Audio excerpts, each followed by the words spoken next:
This is gaining some serious steam, and if I'm just being honest, David Njoku to the Commanders, if this was 2022, I'm all for it. But in 2026, there are better options out there like Kyle Pitts from the Atlanta Falcons or even Isaiah Likely from the Baltimore Ravens. What's up, everybody, and welcome into Commanders Digest. I am your host, Carl McManus, and we're talking about a free agent tight end being linked to Washington once again. Back in 2022, I was all for the idea, David Njoku landing with the Commanders, but 4 years later, he's reached a decline in his career. He's almost at the wrong side of 30.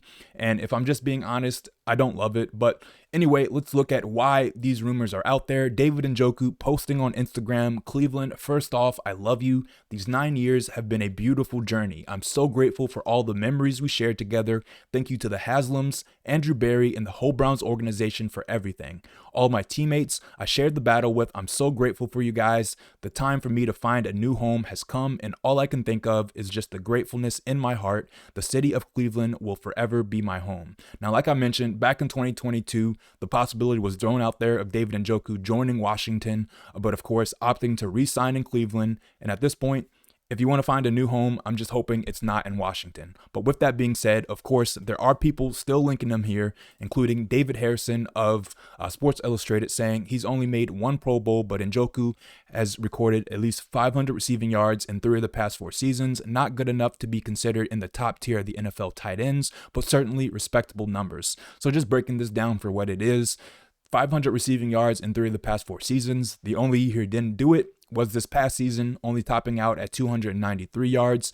But of course, these are respectable numbers for a tight end. Tight ends typically aren't all that involved unless you're Kyle Pitts, who will break down in just a little bit. David Njoku, while in 2022, yes, I was clamoring for it. Washington should have absolutely done the deal back then, but ultimately wanting to re-sign in Cleveland. And at this point in his career, it's just not the right move. And we'll look at exactly why I'm saying that. This is Pro Football Focus. Kyle Pitts, you see, had a few good years from 2020 to 2022. And then after that, he's just been average and below average. He's missed a couple games due to injury, 11 in total in the past 2 seasons. 2024, a knee injury, as well as those burns he suffered. Shout out to him for toughing it out and playing through some of those games. But as you see, he's just not that good in 2020. At this point in 2026, he was one of the worst blocking tight ends. Of course, you're not going to have David Njoku blocking at this point in his career. But even then, one of the worst tight ends overall and a 61 grade as a receiving tight end. Just not up to the standards that Washington should be looking. Everybody knows that they're looking to get younger and faster. And David Njoku, almost at 30 years old, just isn't it. Breaking down some guys that actually, first, let's take a look at his contract just to give you some more context to it. So David Njoku is projected to get 2 years, $19.9 million, averaging just around $10 million in AAV. And there are guys that you can get for this number and lower in terms of Spot Track's projection. So we'll break down them in just a second. I mentioned David Njoku had 293 receiving yards. The stat always takes a little bit to pop up, so thanks for bearing with me right there. David Njoku just wasn't all that great. You see 293 receiving yards, ranked 128 out of all tight ends this past season, 4 touchdowns. So he was right around the middle of the pack in terms of that, but just not what you want in 2026. Again, Washington looking to get younger. 29 now, turns 30 in July, and is just not the right move in my opinion. So let's speak about some guys that could be.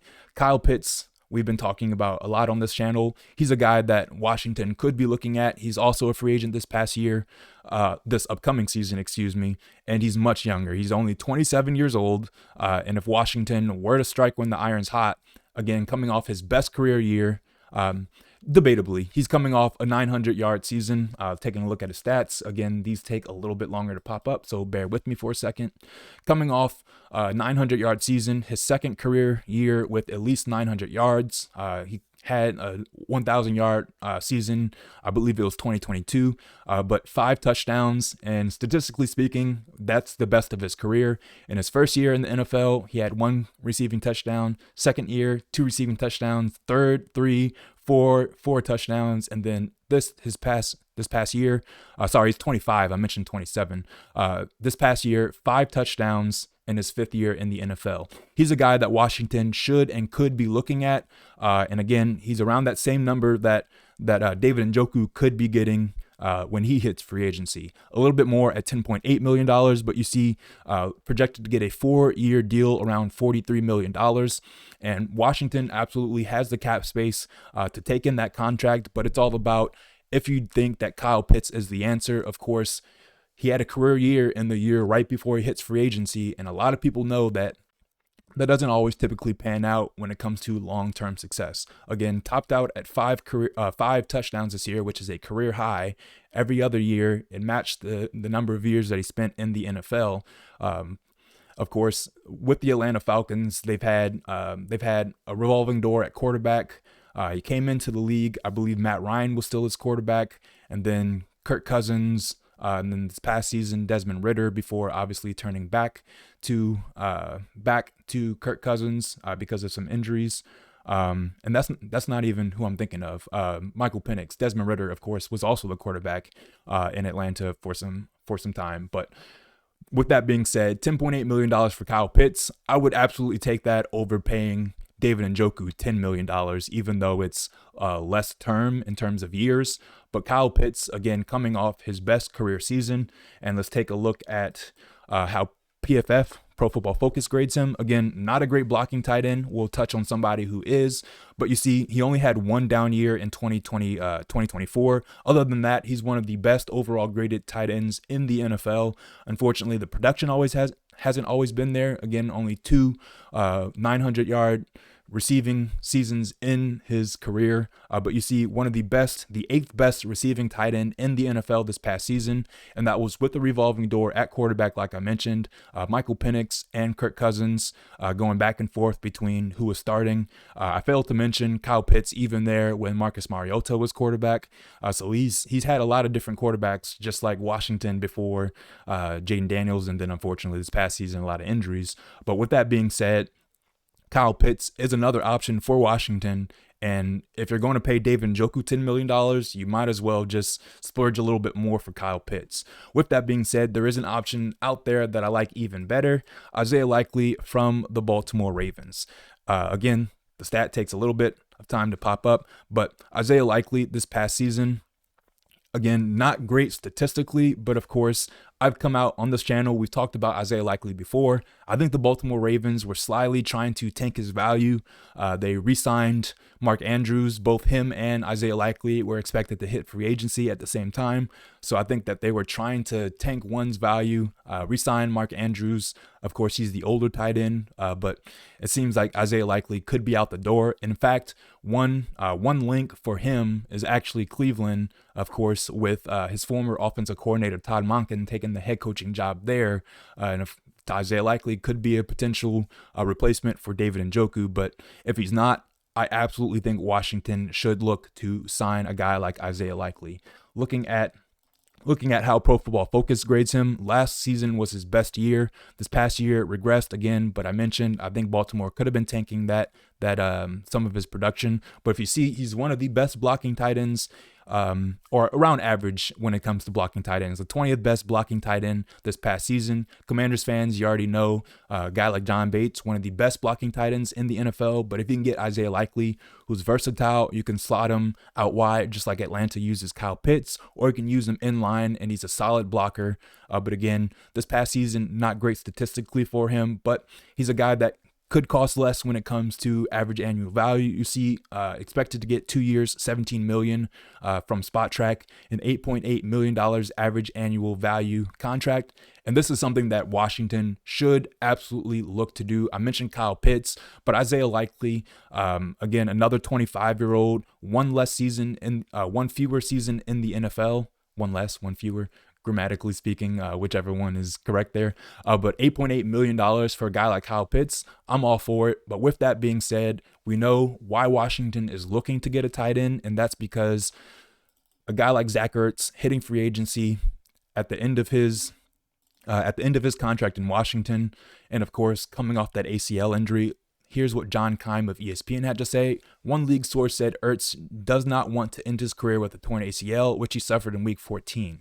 Ertz said he loved playing in Kingsbury's offense and reuniting with him could be a possibility, but so far Kingsbury remains unemployed after parting ways with Washington in January. Ertz was a valuable and reliable target for Jayden Daniels at quarterback in their 2 seasons together, and the coaches raved about his practice habits and how it helped the young tight ends. Ertz caught a combined 116 passes for 1,158 yards and 11 touchdowns. The Commanders want to find another pass-catching tight end, and Ertz will be 36 next season if they don't re-sign him. For some reason, it cut off. If they don't re-sign him, they could look to do so next summer after he heals from injury.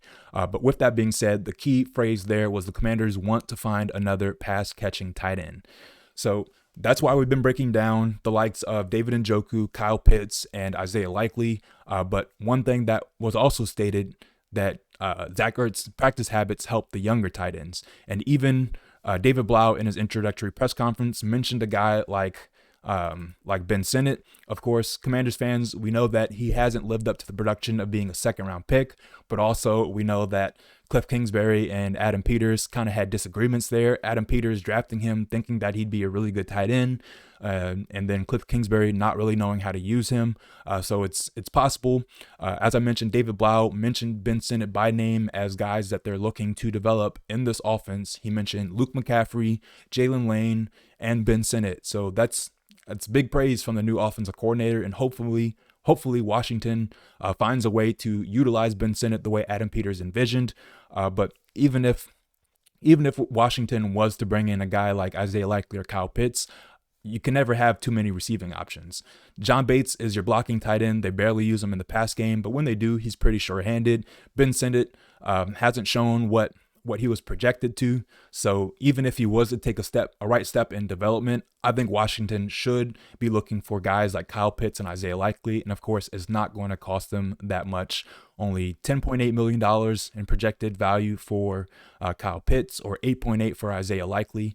But with that being said, there's always the option of going through the draft, taking a look at the top available prospects. There's only one guy with a first round grade, and that's Kenyon Sadiq from Oregon. But if you see, there are a couple good guys with the prototypical size and that had production in college that Washington could get later in the draft. Of course, they don't have all the compensation that you would want them to, but again, guys that are available, and specifically one that stands out to me is Eli Stowers of Vanderbilt, 6'4", 235 pounds, and he recorded 765 receiving yards this past season. So Washington has options. If they don't do it through the draft, they have guys like Kyle Pitts or Isaiah Likely. But in my opinion, David Njoku gaining steam just doesn't make sense, and I don't love it for Washington, not in 2026. Thanks everybody for tuning in. Let me know what you think down in the comments, and we'll see you next time.